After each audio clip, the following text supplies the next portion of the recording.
Bloque 4, secuencia 11. Programa 23. El sonido del terror.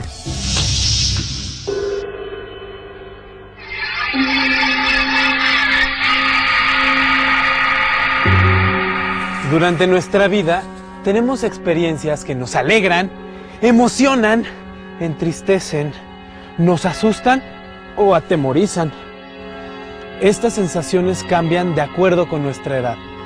Quizá hemos superado aquello que nos atemorizaba de pequeños, pero conforme vamos creciendo, conocemos otras formas de temor, de miedo o incluso de terror, el cual es un miedo muy intenso.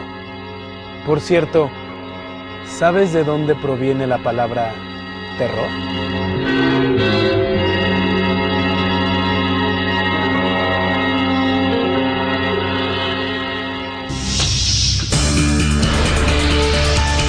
Terror es una palabra que proviene del latín terror, terroris, que conjugado se convierte en terriere, que significa aterrar.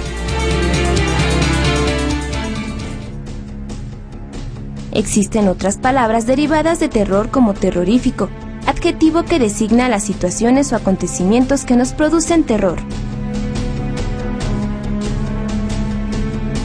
Otra palabra derivada de terror es terrorismo, que se usa para designar una estrategia de acción política basada en actos violentos para sembrar el miedo en un grupo de la sociedad.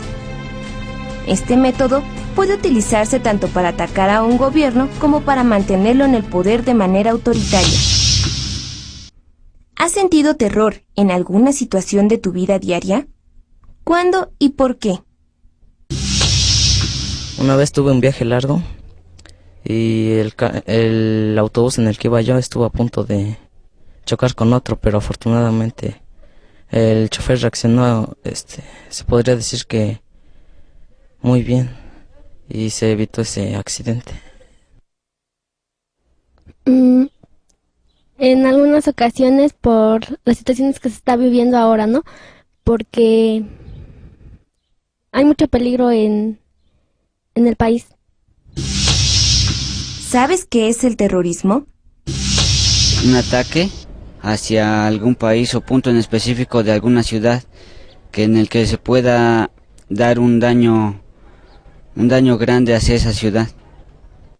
Bueno, yo pienso que el terrorismo es un acto de violencia hacia los pobladores de un país. ¿Cuál piensas que es el propósito del terrorismo? Aterrorizar a las demás personas.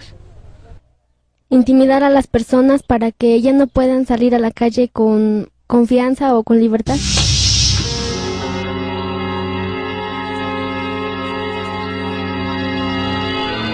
El miedo también se ha reflejado en el arte.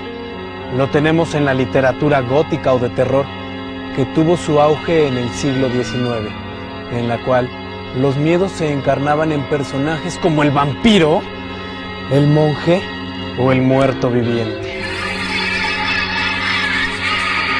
También en la literatura del siglo XX hay autores que buscan estremecer a su lector, pero los seres de ultratumba y los ambientes desolados son utilizados cada vez menos.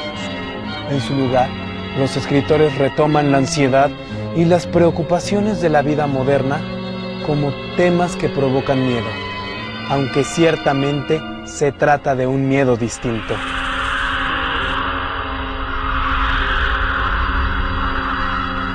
Uno de los escritores que supo captar de mejor manera la angustia y el miedo a los que se enfrentaban las personas en la vida cotidiana fue Franz Kafka, nacido en Praga en 1883 y muerto en Viena en 1924. A Kafka se le considera como un escritor clásico porque supo plasmar en su obra el sentimiento de temor que invadió su época y que persiste hasta nuestros días.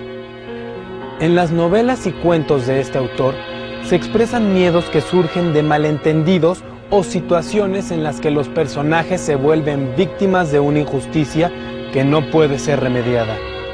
Por ejemplo, en el cuento Un golpe a la puerta del cortijo se recrea un ambiente parecido al de los sueños, en los cuales ocurren situaciones extrañas e inexplicables.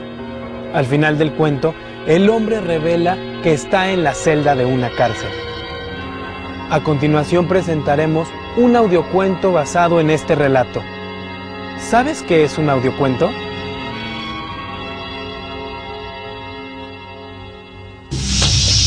Un audiocuento es un relato grabado en audio con efectos de voz y de sonido.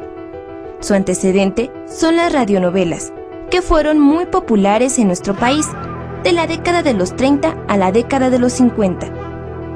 Eran transmitidas principalmente por la estación de radio XEW. Los recursos que se utilizan en un audiocuento son las voces, los efectos sonoros y la música. Todos estos son fundamentales para que los radioescuchas entiendan la historia y perciban el ambiente de la narración. A las voces se les dan distintos tonos, matices y énfasis para expresar sentimientos o emociones que reflejen lo que vive el personaje que habla. Los efectos de sonido recrean diversas situaciones, por ejemplo, el sonido de un incendio, de la sirena de una ambulancia, de un caballo galopando, etc. La música sirve tanto para recrear ambientes que pueden ser festivos o tristes, así como para cambiar la situación de una escena a otra. Observa y reconoce el uso de estos recursos sonoros en el siguiente audiocuento.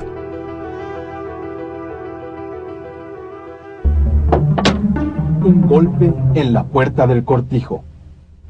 Fue un caluroso día de verano. Mi hermana y yo pasábamos frente a la puerta del cortijo que estaba en el camino de regreso a casa. No sé si golpeó esa puerta por travesura o por distracción. 100 metros más adelante, al cruzar frente a una casa, salieron de ahí unos hombres haciéndonos unas señas de advertencia. Estaban asustados, encogidos de miedo. Señalaban hacia el cortijo. Los dueños los van a acusar. ¿Pero por qué? A lo mejor ni tocó y si lo hizo, nadie puede acusarla de eso. No solo la van a acusar a ella, sino también a usted. Yo asentía sonriente con la cabeza. Todos volvíamos la vista atrás, hacia el cortijo, tan atentamente como si se tratara de una lejana cortina de humo, tras la cual fuera a aparecer un insecto.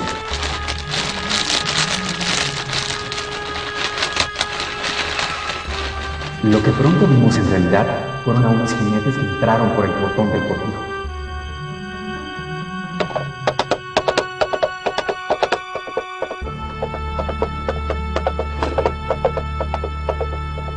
Una polvareda al levantarse lo cubrió todo.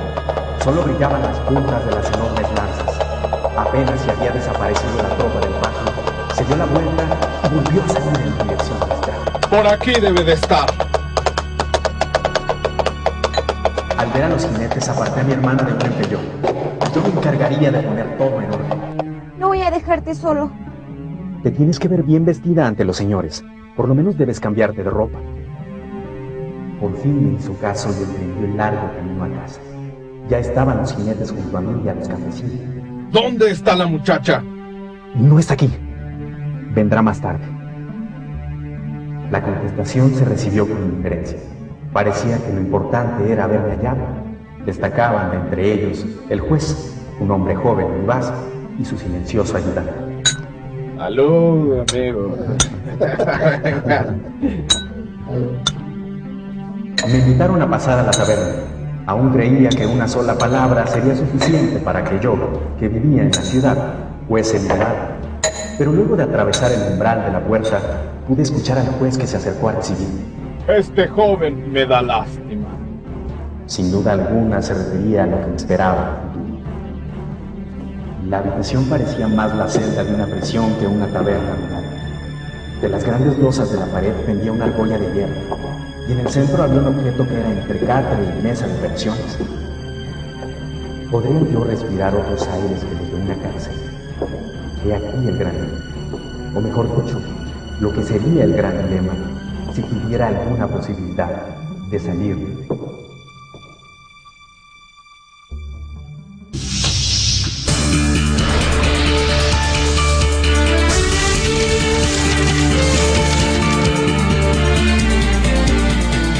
Kafkiano es un adjetivo que hace referencia al clima de angustia, inquietud y desasosiego que Franz Kafka suele crear en sus obras.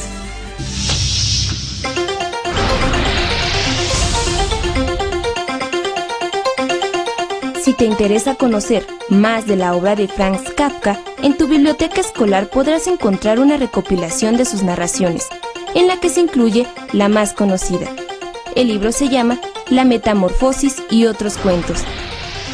También te sugerimos consultar algunas de sus obras y las de otros autores en la página de internet de Ciudad Seva.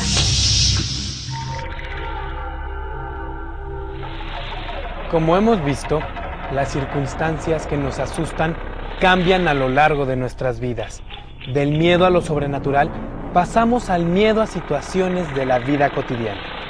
Lo importante es reconocer que todas las personas tenemos miedos y temores y cada quien debe encontrar la mejor manera para enfrentarlos y resolverlos.